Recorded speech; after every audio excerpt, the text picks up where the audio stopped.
देव तुमकां सगळ्याक बरो दीस दिवं. तर भुरग्यांनो, आयज आमी एक नवी कविता शिकया. भुरग्यांनो, म्हाका सांगात, ह्या चित्रांत तुमकां कोण दिसता?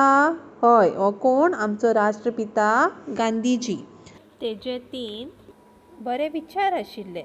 आतां खंयचे ते पळोवया. वायट केदीस उलोव नाका, वायट केदीस पळोव नाका, वायट केदीस आयकूंक नाका. चलात तर आयज आमी एक नवी कविता शिकया आनी कवितेचें नांव आसा 3 माकड. हांव तुमकां पयलीं कवितेचो मिनींग सांगता. बाबुलो म्हणल्यार कोण? ल्हान भुरगो. आतां पयल्या कडव्यान बाबुलो माकडाक विचारता की तुवें तोंडार हात कित्याक धरला? तेजेर माकोड सांगता की महात्मा गांधीन सांगलां की आमी केन्नाच वायट उलोवपाक जायना, सदांच दुसऱ्या बद्दल बरें तें उलोवपाक जाय.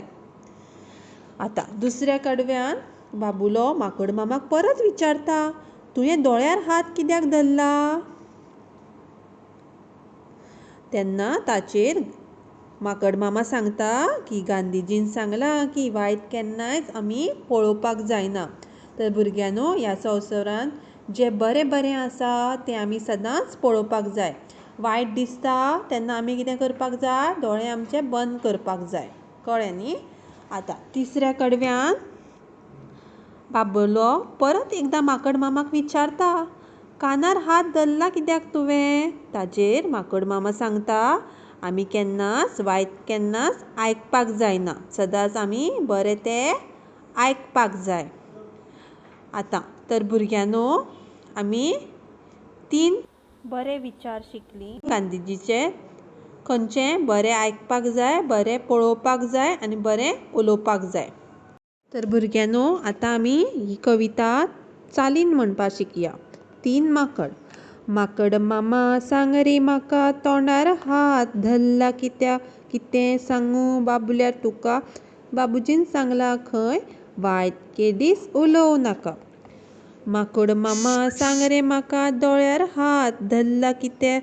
कितें सांगू बाबुल्या तुका? बाबुजीन सांगलां खंय?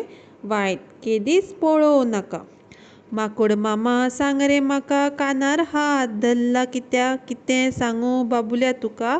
बाबुजीन सांगलां खंय? वायट केदीस आयकूंक नाका. आतां ही कविता घरा शिकात. कळ्ळें? तर भुरग्यांनो, आतांच आमी 3 माकड कविता शिकली न्ही, 3 संदेश शिकली न्ही. आतां हें चित्र पळयात. ह्या चित्रांत कितले माकड आसा? 4. आनी ह्या चित्रांत जो शेवटा आसा पळय माकड, तो कितें घेवन आसा? लॅपटॉप. तर आमी वॉट्सॅपाचेर ऑर फोना वयल्यान केन्नाच वायट कांयच पोस्ट करपाक जायना, म्हणल्यार वायट कांयच मॅसेज धाडपाक जायना. बापूजी म्हणटा आमी केन्नाच वायट उलोवंक जायना, वायट केन्नाच पळोवंक जायना, वायट केन्नाच आयकपाक जायना, तशेंच वायट केन्नाच पोस्ट करपाक जायना. समजली न्ही कविता? थँक्यू.